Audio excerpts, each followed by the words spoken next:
Hi guys, welcome to our next question of kinematic series and सबसे पहले सवाल को ध्यान से पढ़ेंगे।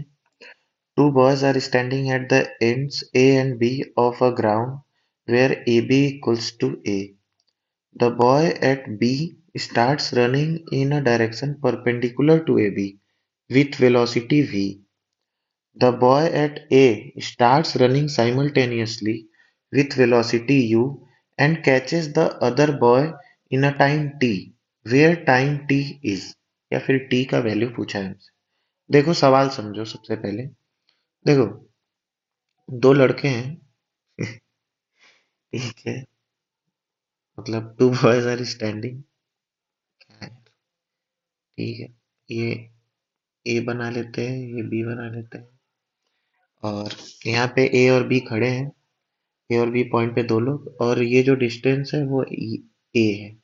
ये डिस्टेंस दिया है हमको ए। ठीक। बॉय एट बी, यहाँ पे जो लड़का है बी पॉइंट पे परपेंडिकुलर टू ए बी, वो वी वेलोसिटी से भागने लगता है। इसका परपेंडिकुलर ऊपर वो भागने लगता है। भाई ये सीधा समझना इसको,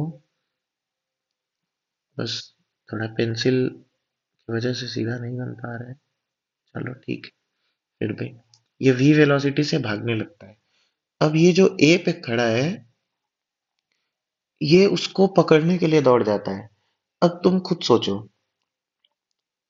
यू वेलोसिटी से दौड़ता है ये, और उसको पकड़ लेता है टी टाइम में। एक बात खुद सोचो, अगर वो इधर भाग रहा है और ए पॉइंट वाले को पकड़ना है, तो वो कैसे दौड़ेगा? वो इसी डायरेक्शन में दौड़ेगा। क्यों? क्योंकि इस डायरेक्शन में दौड़ेगा तो देखो ध्यान से एकदम, जब वो इस डायरेक्शन में दौड़ेगा तो उसके वेलोसिटी, मतलब अगर वो u वेलोसिटी से जा रहा है जो कि बोला है सवाल में, तो इस u वेलोसिटी के दो कंपोनेंट हो जाएंगे। एक कंपोनेंट इसको b वाले बच्चे की तरफ लेके जाएगा, उसको हम मान लो बोल देते हैं v1। कुछ भी बोल लेना, v1 v2 va vb, कुछ भी, वो तो आपके ऊपर है, कॉन्सेप्ट समझो। मान लेते हैं u वेलोसिटी से जब ऐसे दौड़ता है, ऐसे दौड़ेगा। ऐसे ही क्यों दौड़ेगा सर? ये ऐसे ही क्यों दौड़ेगा? पहला डाउट ये है सर, आपको कैसे पता ये ऐसे दौड़ेगा? देखो, जब बी वाला बच्चा जो है वो जब दौड़ रहा है, आगे बढ़ेगा परपेंडिकुलर, तो ये ए वाला जो बच्चा है वो उसको पकड़ना है टी टाइम में। तो वो जब उसको इस वे से भागना होगा, उसको इस वे से भागना होगा कि वो आगे भी मैच कर ले। मतलब जो बी वाला आगे जा रहा है तो आगे वाली वेलोसिटी भी मैच कर ले, और उतने टाइम में वो ए का जो डिस्टेंस है वो भी मेंटेन कर ले, तो वो ऐसे ही भागेगा। तो v1 जो है, ये जो v1 वेलोसिटी है, ये ए डिस्टेंस को कवर करेगी। और इसी u का एक कंपोनेंट हम मान लेते हैं v2। U1 U2 भी बोल सकते हो, V1 V2 भी बोल सकते हो, वो तो समझने के ऊपर है। ये मत सोचना V कहाँ से आ गया, U है तो U1 होना चाहिए। ठीक है, कंपोनेंट में तोड़ा U1 ही होगा, मैंने V1 बोल दिया। U1 बोल लेना, कोई मतलब नहीं है इसका, कॉन्सेप्ट का मतलब है। V1 से भाग रहा है, ये परपेंडिकुलर V2। ये V2 क्या है? V2 जो है, ये जो V2 है, ये है क्या? ये वो वेलोसिटी का, u का वो कंपोनेंट है जो कि b, ये जो b वाला वेलोसिटी है ना, b वाले बच्चे का जो वेलोसिटी है, उसको ये मैच करेगा, ताकि जो a पे बच्चा है वो एक ही टाइम पे आगे भी बढ़े और ऊपर भी चले, ताकि वो एग्जैक्ट पॉइंट पे पहुंच जाए। देखो, ये थोड़ा कठिन है, पर मैं अभी समझाता हूँ, वो आसान हो जाएगा आपके लिए। एक नदी है,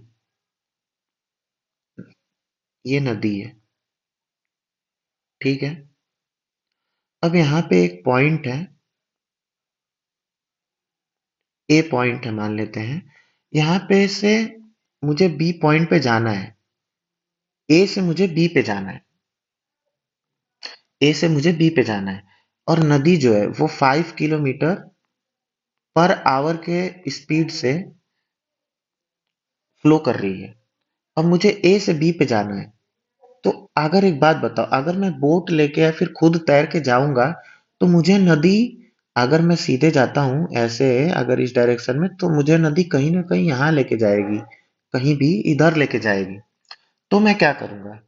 तो मैं लेकिन मुझे बी पॉइंट पे ही जाना है, तो मैं कहीं न ऐसे इस डायरेक्शन में निकलूंगा। इस डायरेक्शन में निकलने से क्या फायदा होगा? इस डायरेक्शन में जैसे ही निकला, मान लेता हूं मैं u वेलोसिटी से निकला, तो दो कंपोनेंट बनेंगे वेलोसिटी के। एक बनेगा इधर, जो मैं बोल देता हूँ v1, और एक बनेगा इधर, जो हो गया v2। अब समझो, v1 क्या करेगा? v1 जो है, मुझे नदी का जो 5 किलोमीटर पर आवर का जो वेलोसिटी नदी का है, उसको टैकल करेगा। ये जो V1 है ना, वो उसको अपोज करेगा कि नहीं, तुम बहा के मत लेके जाओ। V1 का काम ही यही है कि ये अपोज करेगा रिवर के वेलोसिटी को, रिवर के वेलोसिटी को, ताकि ये इसको बी पॉइंट से राइट ना लेके जा पाए। और ये जो V2 है, V2 क्या करेगा? V2 ये रहा, V2 क्या करेगा? V2 हमको आगे लेके जाएगा, आगे लेके जाएगा। V1 क्या करेगा? रिवर को अपोज करेगा कि नहीं नहीं, मतलब मुझे राइट साइड मत लेके जाओ, ताकि मैं एक कॉर्नर पकड़ के निकला हूं, इसीलिए ताकि मेरे वेलोसिटी का दो कंपोनेंट बन सके। एक कंपोनेंट मेरे वेलोसिटी का रिवर का जो वेलोसिटी है उसको अपोज करेगा, ताकि वो मुझे राइट स्वाइप ना कर सके। और ये जो V2 वेलोसिटी है, मुझे इस पार से उस पार लेके जाएगा। तो वही कॉन्सेप्ट यहाँ पे यूज हो रहा है। मैं इसको इरेज कर रहा हूँ, पॉज करके समझ लेना, मैं इरेज करना पड़ेगा इसको। वही सेम कॉन्सेप्ट यहाँ पे है। देखो, यहाँ पे जो u वेलोसिटी से निकला है, तो v1 वाला a को कवर करेगा, a डिस्टेंस को। v2 वाला ये जो v है, इसको कवर करेगा, ताकि वो एग्जैक्ट पॉइंट पे, एग्जैक्ट मोमेंट पे जब वो उसके सीधे पहुंचे, तो वो उसको पकड़ भी ले। अगर बस v2 वेलोसिटी से भी भागता, तो वो इसके सीधे सीधे रहता, पर पकड़ नहीं पाता। पकड़ना है ना, दो वेलोसिटीज चाहिए। v1 क्या करेगा? a डिस्टेंस को कवर करेगा। v2 क्या करेगा? ये v जो वेलोसिटी जिससे ये b वाला भाग रहा है, इसको ये टैकल करेगा कि हाँ, मेरा उसके साथ साथ मैं भागूं, आगे भी भागूं, और a मतलब उसके तरफ भी भागूं। इसीलिए ये दो वेलोसिटी है। ठीक, चलो। तो टाइम पूछा है, टाइम क्या होता है? एक्सीलरेशन का कोई केस ही नहीं है यहाँ पे। तो टाइम क्या होता है? बेसिकली टाइम बराबर distance upon speed. Distance upon speed होता है। टाइम बराबर डिस्टेंस अपॉन स्पीड। बोलो, डिस्टेंस कितना कवर करेगा ए, स्पीड कितना होगा इसका? एक बात बताओ, स्पीड इसका कितना होगा? अब बता, अब अपने से बस एकदम ध्यान से सोचो, एकदम ध्यान से समझो। ये v1 जो वेलोसिटी है, ये जो v1 है, इसी स्पीड से ये a डिस्टेंस को कवर कर रहा है। ये v1 वेलोसिटी से, ये v1 वेलोसिटी से, ये जो v1 वेलोसिटी से ही ये कवर कर रहा है a डिस्टेंस को। तो टाइम कितना लगेगा? तो देखो, हम क्या बोलते हैं, रिजल्टेंट का स्क्वायर बराबर वेक्टर ए का स्क्वायर प्लस वेक्टर बी का स्क्वायर। रिजल्टेंट क्या है यहाँ पे? यू वेलोसिटी से भाग रहा है, यू का स्क्वायर बराबर ए स्क्वायर। ए स्क्वायर क्या है यहाँ पे? ए स्क्वायर है यहाँ पे v1 स्क्वायर, और बी स्क्वायर क्या है यहाँ पे? v2 स्क्वायर है एक्चुअली। ए v1 है, स्क्वायर यहाँ से आया, रिजल्टेंट का स्क्वायर बराबर ए स्क्वायर प्लस बी स्क्वायर। ठीक, अब देखो, हमको क्या निकालना है? हमको v1 निकालना है, क्योंकि हमको पता है टाइम बराबर डिस्टेंस अपॉन स्पीड। कौन सी स्पीड? वो स्पीड जो ए डिस्टेंस कवर करने में हेल्प की। वो कौन सी स्पीड थी? v1। v1 निकालना है हमको। तो v1 क्या हो जाएगा? v1 का स्क्वायर बराबर u square minus v2 square.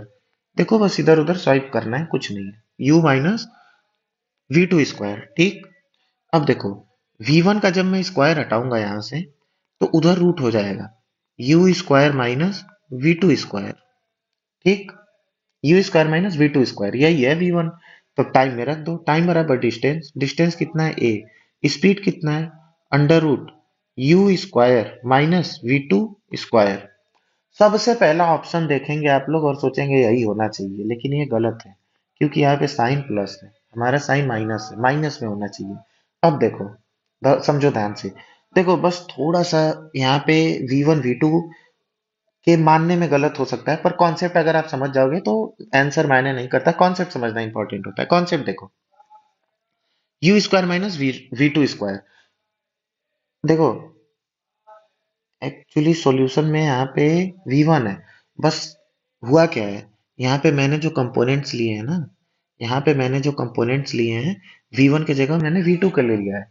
पर ये चीज जरूरी इसलिए थी ताकि आप समझ सको इस बात को, ताकि एक वो रट्टू वाला फीलिंग ना है कि हाँ, सर को कैसे पता कि यही V1 लेना है, सर को कैसे पता यही V2 लेना है। V1 V2 तो मैं अपने मन से लूंगा, U1 U2 भी मैं अपने मन से लूंगा। मेरा मन करेगा मैं परपेंडिकुलर को U1 बोलूंगा, V1 बोलूंगा, मैं पैरेलल वाले को U2 बोलूंगा, V2 बोलूंगा, मेरा मन, वो तो मेरा मन। अगर मैं स्टार्टिंग में ही V1 V2 एकदम एग्जैक्ट लेता तो सबसे पहला डाउट आता, सर को कैसे पता कि ये आखिर V1 ही माइनस होगा आके। ये चीजें नेचुरली आनी चाहिए अंदर से। देखो, यहाँ पे तुम्हारा V2 आ गया है, यहाँ पे आंसर में V1 दिया है, तुम्हारा आंसर में V2 आया है। जरूरत ये नहीं, बात ये नहीं है कि V1 V2 कैसे आया, बात ये है कि तुम देखो कि सही क्या है गलत क्या है। अब तुम अगर फील किए होगे मेरे एक्सप्लेनेशन को, तो तुम जब अपने से करोगे, जब इस बात को सोचोगे, तो तुमको समझ में आएगा कि बस साइन ही इधर उधर है। मतलब V1 की जगह मैंने V2 लिख दिया है और V2 की जगह मैंने V1 लिख दिया है, और कुछ भी इधर उधर नहीं है।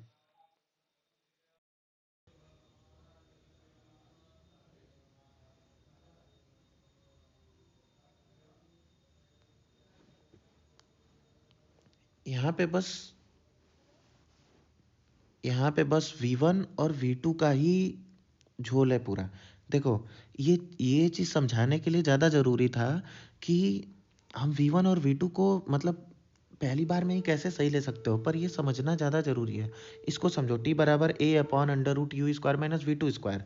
अब इसको मैं ये भी लिख सकता हूँ, a बराबर, अगर ये देखो आंसर में बोलोगे कि अंडर रूट के अंदर a स्क्वायर है, तो हम a को अंडर रूट a स्क्वायर बोल सकते हैं ना। ये बाहर आके a ही तो हो जाएगा। तो under root a square upon under root u square minus V2 square. पर यहाँ पे V1 V2 का ही बस इतना समझ जाना, कैच करना इस बात को कि मैंने बस V1 की जगह V2 और V2 की जगह V1 लिखा है, बाकी कॉन्सेप्ट क्लियर है। आंसर में क्या है, V1 को क्या लिया है, आंसर में V1 को इसने ये परपेंडिकुलर वेलोसिटी लिया है और V2 के इसने पैरेलल वेलोसिटी लिया है। मैं इसी का उल्टा किया हूँ। आप लोग करके देख सकते हो, कॉन्सेप्ट जरूरी था, वो मिल गया। ठीक है।